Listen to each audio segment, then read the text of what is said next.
गोविंद गोविंद हरे मुरारे, गोविंद गोविंद मुकुंद कृष्ण, गोविंद गोविंद रथांग पाने, गोविंद दामोदर माधवेती। राधे राधे मेरे प्यारे भाइयों बहनों माताओं व बंधुओं, संस्कार की बातें चैनल में आपका बहुत स्वागत है। बंधुओं, आज मैं अपनी इस वीडियो में आपको बताने जा रही हूँ कार्तिक मास की श्रेष्ठता, कार्तिक मास में किए जाने वाले स्नान की विधि और कार्तिक मास में तुलसी जी की क्या महत्ता है। बंधुओं, कार्तिक मास जो कि शरद पूर्णिमा से शुरू होने जा रहा है। बंधुओं, शरद पूर्णिमा 19 अक्टूबर मंगलवार की है। बंधुओं, पूर्णिमा का दिन एक मिला जुला दिन गिना जाता है, इसलिए कुछ लोग पूर्णिमा के दिन से ही कार्तिक मास का स्नान आरंभ कर देंगे और कुछ प्रतिपदा तिथि से कार्तिक मास का स्नान आरंभ करेंगे। बंधुओं, मैं आपको बताऊंगी कार्तिक मास में स्नान करने की महत्ता क्या है, कार्तिक मास इतना महत्वपूर्ण क्यों है जो कि कार्तिक मास में स्नान किया जाता है। बंधुओं, कहा जाता है कार्तिक के महीने में चंद्रमा अपनी किरणें जमीन पर सीधी डालता है। अतः वैज्ञानिकों का भी कहना है जो मनुष्य इस महीने के चंद्रमा द्वारा अमृत के समान प्रसारित की हुई किरणों से निर्मल और अमृत के समान बनाए जल में प्रातः काल जाकर गोता लगाता है, वह अनेक प्रकार के रोगों से रहित होकर सुंदर बलिष्ठ हो जाता है, क्योंकि चंद्रमा की किरणें रात भर जिस कंद मूल फल भोज्य पदार्थ और जल पर पड़ती हैं, वह अमृत के समान रोग हरता और पौष्टिक बन जाता है। तभी तो हमारे शास्त्रों में शरद पूर्णिमा को नाच गाना बजाना, खेलना कूदना, प्रातः काल स्नान करना तथा चांदनी में बने हुए और रखे हुए पदार्थों का सेवन करना लिखा गया है। बल बुद्धि की प्राप्ति के लिए कार्तिक मास में सुबह स्नान करना अवश्य चाहिए। बंधुओं, कार्तिक मास के विषय में एक बार स्वयं ब्रह्मा जी ने नारद जी से कहा, कार्तिक मास भगवान विष्णु जी को बहुत प्रिय है। कार्तिक मास में भगवान के निमित्त जो कुछ भी पुण्य कर्म किया जाता है उसका नाश नहीं होता। मनुष्य योनि बहुत दुर्लभ है, इसलिए मनुष्य जन्म पाकर इस देह से कार्तिक मास में शुभ कर्म करें, जिस कारण पुनः नीचे गिरना ना पड़े। इस महीने में समस्त देवता मनुष्य के समीप हो जाते हैं। इस महीने में किए हुए स्नान, दान, भोजन, व्रत, स्वर्ण, चांदी, भूमि, वस्त्र आदि के दान को देवता विधि पूर्वक ग्रहण करते हैं। भगवान के उद्देश्य से मनुष्य जो कुछ भी कार्तिक मास में दान देता है उसे वह अक्षय रूप में प्राप्त करता है। अन्नदान का महत्व बहुत अधिक बताया गया है, इससे पापों का सर्वथा नाश हो जाता है। दान करने में असमर्थ मनुष्य यदि प्रतिदिन प्रसन्नता पूर्वक भगवान के नामों का स्मरण कर लें और इस मास में गंगा स्नान करते हुए कार्तिक मास की कथा को पढ़ लें तो वह अनंत पुण्य का भागी बन जाता है। कार्तिक मास में भगवान की प्रसन्नता के लिए शिव या विष्णु के मंदिर में अथवा किसी भी देव मंदिर में जागरण कीर्तन करें, स्वयं दीपदान करें या दूसरे के जलते हुए दीपक की रक्षा करें। तुलसी और आंवले के वृक्ष को भगवत स्वरूप मानकर उसका पूजन करें तो इससे भगवान का स्वरूप मोक्ष पद प्राप्त कराने वाला होता है। कार्तिक मास में भूमि पर सोने वाले के पाप युगों युगों के लिए नष्ट हो जाते हैं। अरुणोदय काल में जागरण करके गंगा में अथवा किसी भी जलाशय में गंगा की भावना करके स्नान करने से मनुष्य करोड़ों जन्मों के कल्मशों को धो डालता है। कार्तिक मास में प्रतिदिन भगवान का कीर्तन गायन करें। जो मनुष्य कार्तिक में प्रतिदिन गीता जी का पाठ करता है उसके समान कोई पुण्य नहीं है।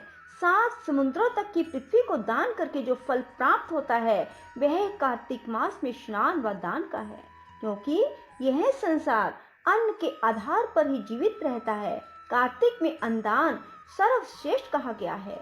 बंधुओं, अब मैं आपको बताऊंगी कार्तिक स्नान की विधि क्या है। बंधुओं, कार्तिक स्नान आश्विन की पूर्णिमा को आरंभ करके कार्तिक की पूर्णिमा को पूर्ण करें। भक्तिवान पुरुष अथवा नारी आश्विन को शुक्ल पक्ष की एकादशी आने पर ही भगवान विष्णु को नमस्कार करके कार्तिक व्रत करने की आज्ञा प्राप्त करें।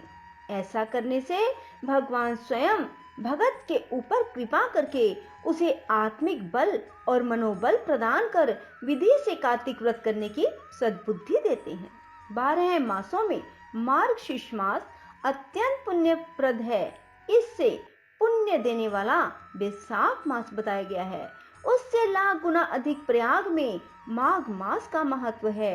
उससे भी महान फलदायी कार्तिक मास है। इसका महत्व जल में सर्वत्र एक सा ही है। एक बार जब सब प्रकार के दान व्रत नियम दूसरी ओर कार्तिक का स्नान रखकर जब ब्रह्मा जी ने तोला तो कार्तिक स्नान का पलड़ा बहुत भारी था। यह व्रत भगवान श्री कृष्ण को बहुत प्रिय है।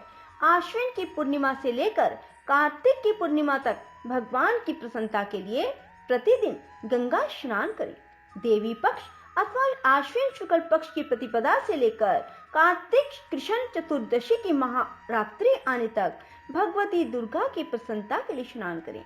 श्री गणेश जी की प्रसन्नता के लिए आश्विन कृष्ण चतुर्थी से लेकर कार्तिक कृष्ण चतुर्थी तक नियम पूर्वक स्नान करें। जो आश्विन शुक्ल पक्ष की एकादशी से लेकर कार्तिक शुक्ल एकादशी तक स्नान करता है उसके ऊपर भगवान जनार्दन अपार प्रसन्न रहते हैं। जो दूसरों के संगवश या बलात् अनजाने में भी कार्तिक मास में स्नान का नियम पूरा कर लेते हैं उन्हें कभी यम यातना को नहीं देखना पड़ता। कार्तिक मास में तुलसी के पौधे के नीचे श्री राधा कृष्ण की मूर्ति का निष्काम भाव से पूजन करना चाहिए। तुलसी के अभाव में आंवले के वृक्ष के तले पूजा करनी चाहिए। स्नान करने का नियम है जब 2 घड़ी रात बाकी रहे तब तुलसी की मिट्टी वस्त्र और कलश लेकर जलाशय या गंगा तट पर जाएं। तब पैर धोकर गंगा आदि नदियों विष्णु और शिव आदि देवताओं का स्मरण करें। फिर नाभि पर्यंत जल में खड़े होकर इस मंत्र को पढ़ें। कार्तिके अहम करिष्यामि प्रातः स्नानम जनार्दन प्रीत्यर्थम तव देवेश दामोदर मया सह। हे जनार्दन देवेश्वर, लक्ष्मी सहित आपकी प्रसन्नता के लिए मैं कार्तिक प्रातः स्नान करूंगा या करूंगी। इसके बाद इस मंत्र को पढ़ें। गृहान अधर्यम मया दत्तम राधया सहितो हरे नमे कमला नाभाए नमस्ते जल शाइने नमस्ते अस्तु ऋषिकेश गृहीन अधर्यम नमस्तुते। आप भी राधा के संग मेरे दिए हुए अधरे को स्वीकार करें। हे हरे, आप कमल नाभ को नमस्कार है। जल में शयन करने वाले आप नारायण को नमस्कार है। यह अधरे ग्रहण कीजिए। आपको बारंबार नमस्कार है। मनुष्य जिस तीर्थ में भी स्नान करे गंगा का स्मरण अवश्य करना चाहिए। पहले मृतिका आदि स्नान करके ऋचाओं द्वारा अपने मस्तक पर अभिषेक करे। अघमर्शन और स्नानं तर्पण करके पुरुष सुकत से सिर पर जल छिड़कें। इसके बाद बाहर आकर पुनः मस्तक पर आचमन करके अपने वस्त्र बदलें। वस्त्र बदलने पर तिलक आदि करें। कुछ रात बाकी रहे तभी स्नान किया जाए तो वह उत्तम और भगवान विष्णु को पूर्ण रूप से संतुष्ट करने वाला है। सूर्योदय काल में किया हुआ स्नान मध्यम श्रेणी का है। जब तक ऋतिका अस्त न हो तभी तक का स्नान उत्तम है। अन्यथा बहुत विलंब से किया गया स्नान कार्तिक स्नान की श्रेणी में नहीं आता। स्नान का तत्व जानने वाले मनीषियों ने 4 प्रकार के स्नान बतलाए हैं। वायव्य, वारुण, बराम, दिव्य। वायव्य स्नान गोधूलि से किया हुआ स्नान वायव्य कहलाता है। वारुण समुद्र आदि के जल में स्नान किया जाए तो उसे वारुण कहते हैं। ब्रह्म वेद आदि मंत्रों के उच्चारण पूर्वक जो स्नान होता है उसका नाम ब्रह्म है। दिव्य मेघों अथवा सूर्य की किरणों द्वारा जो जल अपने शरीर पर गिरता है उसे दिव्य स्नान कहा जाता है। ब्राह्मण, क्षत्रिय, वैश्य को मंत्र उच्चारण पूर्वक स्नान करना चाहिए और शूद्र के लिए बिना मंत्र के लिए स्नान का विधान है। प्राचीन काल में श्रेष्ठ तीर्थ पुष्कर में कार्तिक मास में पुष्कर स्नान करने से व्याघ्र योनि से राजा प्रभंजन मुक्त हुए थे। नंदा भी कार्तिक में पुष्कर का स्पर्श पाकर परम धाम को प्राप्त हुई थी।